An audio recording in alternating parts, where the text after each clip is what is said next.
드디어 독수공방 과부로 지낼 뻔했던 은조가 혼례를 물리고 친정으로 돌아왔습니다. 여리가 은조인 척 홍민직을 급히 불러들였기 때문인데요. 홍민직을 견제하는 임사영의 농간이 더 잔인하게 예고되어 있습니다. 그리고 은조가 떠나자 그녀를 그리워하는 제이의 모습. 은조가 남긴 온기를 느끼려고 은조의 방 앞에서 시간을 보내는 모습이 정말 짠하긴 한데 어찌 엉뚱한 방향으로 사고를 치고 맙니다. 바로 은조를 향해 불화살을 겨누게 된 건데요. 이 사건으로 제이의 사랑은 어떻게 될지, 그리고 길동이인 은조가 필요한 사람들, 이들의 정체는 무엇일까요? 궁금한 이야기들 예고편으로 미리 풀어보겠습니다. 구독, 좋아요를 누르시고 끝까지 들어보시죠. 은조를 사랑하는 여리의 절절한 마음, 로맨틱한 심쿵 장면도 많았지만 제이의 마음도 만만찮습니다. 홍민직이 돌아오자 어떤 사단이 날지 궁금해서 여리와 제이가 문 밖에서 티각태각하며 지켜서 있는 장면이 있었는데요. 여리와 은조와 제이가 같은 방향으로 호흡을 맞추길 은근 기대했는데 아직은 시기상조. 제이의 욕심이 큰 사고를 쳐버렸습니다. 제이가 왕실의 사냥터를 만들려고 구질막을 역병의 근거지로 몰아서 없애려는 임승재의 뜻을 쫓아 구질막을 불태우러 앞장서 가는데요. 임승재는 은조를 집안의 볼모로 잡아놔야 임사영이 홍민직을 견제할 수 있는데 혼례를 물러 아깝다며 제이의 철호 드리는 게 어떠냐고 했기 때문일 겁니다.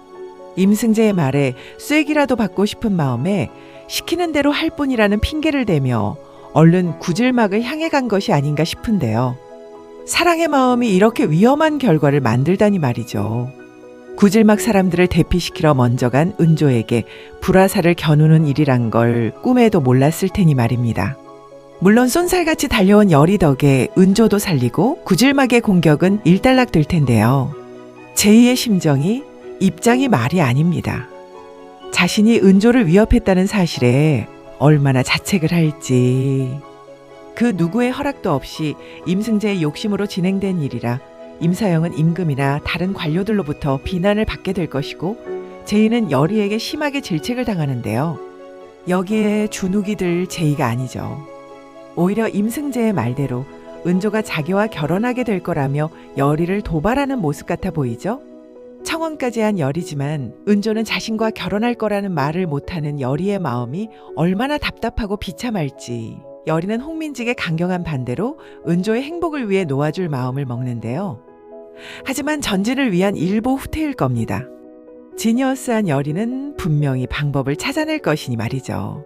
그리고 사랑은 뺏어서 소유하는 것이 아니라 은조의 마음을 이해하는 것이 사랑이라는 걸 제이가 깨닫고 드라마의 마지막에 행동으로 옮기지 않을까 기대합니다. 임사영으로부터 목숨을 걸고 은조를 구한다든지 이런 결말 말이죠. 예고편에서 제이가 길동이의 화살 메시지를 받는데요. 길동이를 추적하는 제이에게 경고의 메시지가 적힌 이 화살은 길동이가 보낸 게 아니고 길동이의 존재가 필요하다던 그 조직이 길동인 척하며 제이를 도발한 것으로 보입니다.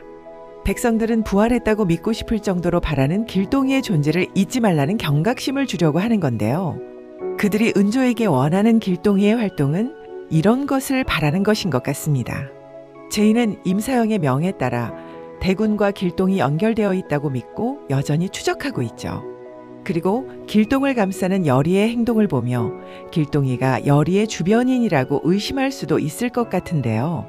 과거에 은조가 날아가는 새도 떨어뜨리는 활솜씨를 가졌다는 것도 보았으니 은조가 길동이라고 의심할 수도 있겠습니다.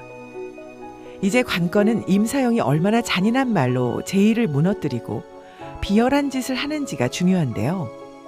제이가 임사영을 혐오할수록 그리고 임사영이 은조 아버지 홍민직을 파멸시키려고 하는 것이 거슬리기 시작하면서 은조의 편이 되어 임사영을 배신할 수 있기 때문이죠. 그리고 은조가 길동이라는 사실을 알게 되어도 은조의 편이 될 테니 말이죠. 그런데 다음 편에선 홍민직이 큰 봉변을 당할 것으로 예고되어 있는데요. 임금과 사냥터에서 돌아온 임사영이 땅을 주며 혼례를 물른 홍민직을 아예 죽이려 드는 게 아닌가 합니다. 아니면 궁궐로 돌아오자마자 여리가 임금이 홍민직을 찾도록 상황을 슬쩍 만든 게 아닐까요? 홍민직이 임금의 부름에 응한다면 죽이고도 남았을 거라는 임사영의 마음이 전편에서 나왔으니 말이죠. 그리고 때마침 여리가 은조의 안전을 부탁하고는 어디론가 떠나가는데요. 이번 편에 은조가 엄마 춘섬이와 같이 절에 갔을 때 기도를 올려주겠다는 여승이 은조에게 아버지의 역사에 대해 자식은 알아야 한다며 경호년 사건을 자세히 설명해주는 장면이 나왔죠.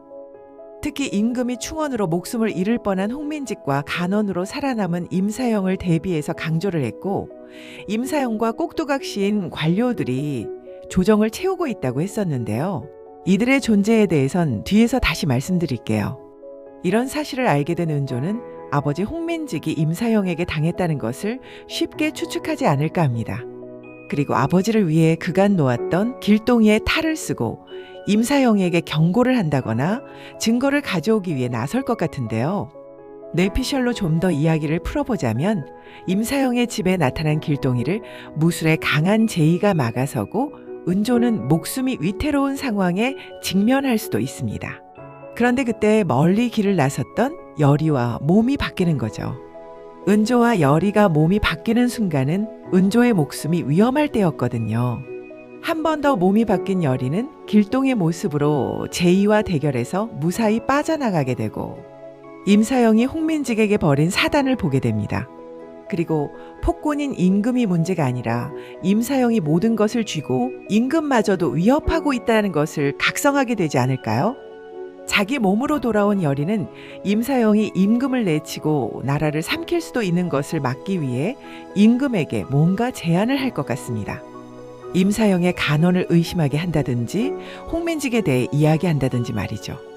말없이 조용히 있으라던 임금의 충고를 깨고 자신과 대비가 아닌 임금과 나라가 위험한 것을 알리기 위해 나서기 시작하는 거죠. 그리고 배우 한지혜 씨가 연기한 여승은 길동이를 원하는 조직의 수장이죠. 은조가 길동인 것도 알고 길동이가 불쌍한 백성들을 위해 좀도둑질을 하고 있는 의적이긴 하나 홍민직과 임사영의 경호년 이야기를 들려주었던 것은 나라를 위해 길동이가 움직여주길 바래서겠죠. 즉 자신들이 나서면 안 되는 일이라 길동이처럼 백성들의 믿음을 받고 있는 존재가 백성의 이름으로 의로운 일을 해주길 바라는 것이죠. 경호년 사건 때 몰살당한 충원을 했던 신하의 가족이거나 왕자를 위협한다는 이유로 몰살당했던 왕실의 친인척이었을 겁니다. 그들이 바라는 대로 길동이가 좀도둑이 아닌 백성의 이름으로 나설 의적이 될 건지 길동이 행세를 하는 이들에게 은조는 어떤 반응을 보일런지 기대되네요.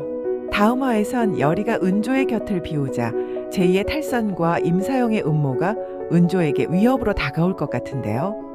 이제 흥미진진한 파이팅이 본격화될 다음 화 재밌게 시청하시고 저는 다음 이야기로 돌아오겠습니다. 구독, 좋아요로 들어주셔서 감사합니다. 드라마를 더 드라마틱하게 디드랍입니다.